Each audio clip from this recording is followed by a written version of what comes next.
Nous sommes toujours ensemble ici à Monte-Carlo pour la 63e édition des rendez-vous de septembre de la réassurance. Malgré des catastrophes naturelles récurrentes, les réassureurs semblent plus que jamais solides. Pour autant, les agences de notation restent très attentives aux éléments qui pourraient impacter la rentabilité de ces grands groupes. Pour en discuter, je rejoins Bernard de Longevial chez Standard & Poor's Global Ratings. Bernard de Longevial, merci d'être avec nous. Une première question sur la rentabilité des réassureurs. Aujourd'hui, quelle est votre vision sur le marché ? Alors, le secteur de la réassurance sort de près de 7 ans de baisse continue des marges dans un contexte de taux bas et d'afflux de capitaux alternatifs. Il a touché un point bas en 2017 et 2018 compte tenu de la hausse des coûts des catastrophes. Maintenant, avec un secteur qui ne couvrait pas son coût du capital et qui aurait été en perte en l'absence de reprise de provision. Pour 2019, sauf arrivée d'une catastrophe majeure, on s'attend à un redressement avec un secteur qui devrait avoir des retours sur fonds propres entre 7 et 9%, et donc qui couvrirait son capital compte tenu d'un redressement léger des marges du secteur qu'on attend pour 2019. Si je vous entends, le secteur va plutôt bien. Le secteur se porte plutôt mieux avec la fin de ce trend à la baisse qui est tout de même une bonne nouvelle. Vous parlez des capitaux alternatifs, ils sont encore importants, mais ils semblent un petit peu se tasser. Il y a un moindre engouement. Comment est-ce que vous l'expliquez ?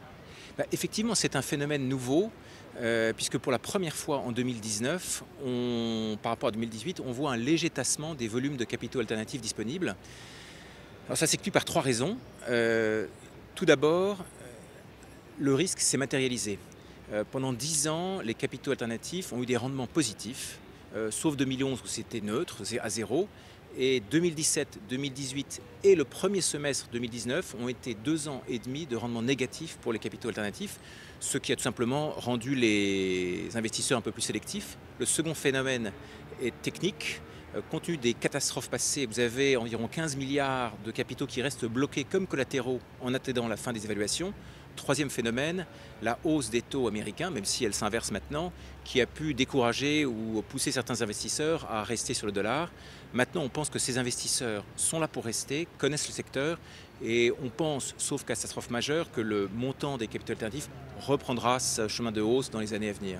Chez Standard & Poor's, vous parlez aujourd'hui de capitaux convergents plutôt qu'alternatifs. Pourquoi est-ce que vous avez décidé de changer la dénomination ? Qu'est-ce qui explique cela ? En fait, c'est parce que ces capitaux alternatifs, ou convergents comme on les appelle aujourd'hui, sont dorénavant complètement intégrés dans la stratégie des réassureurs. Que ce soit en termes d'underwriting, qui leur permettent d'augmenter leur capacité, de diversifier le risque, mais également en termes de gestion de bilan. On voit notamment les réassureurs qui ont augmenté leur taux de rétrocession entre 2016 et 2018 de 15% à 20% sur les 20 premiers mondiaux en utilisant ces outils. Si on regarde le secteur, SCOR rachète Coriolis pour augmenter son expertise dans ce domaine-là. CCR a créé un sidecar récemment. On voit également des fonds ILS qui créent des rassureurs. Donc tout ça converge, ils font partie du paysage et créent aussi des opportunités pour le secteur, au-delà de la pression sur les marges qu'ils ont pu mettre. Est-ce qu'on peut s'attendre à une baisse tarifaire aujourd'hui, après des années un petit peu toujours en baisse ? Aujourd'hui, quelle est votre perspective sur ce point ? Alors, pour le coup, les gens qu'on a pu rencontrer, le marché ne s'attend plus à de baisse. On s'attend plutôt au contraire à une hausse, même si elle va être modérée de l'ordre de 5%, mais qui est en moyenne.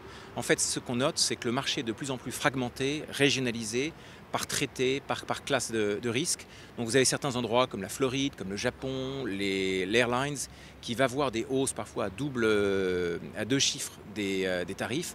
D'autres zones sur lesquelles on va avoir un maintien sans doute des prix actuels. Donc une hausse modérée, mais les capacités disponibles restent là, ce qui fait que cette hausse ne sera que modérée. Mais on ne parle plus de baisse cette année, ce qui est tout de même la bonne nouvelle pour le secteur. Merci Bernard de Longevial. Je vous remercie.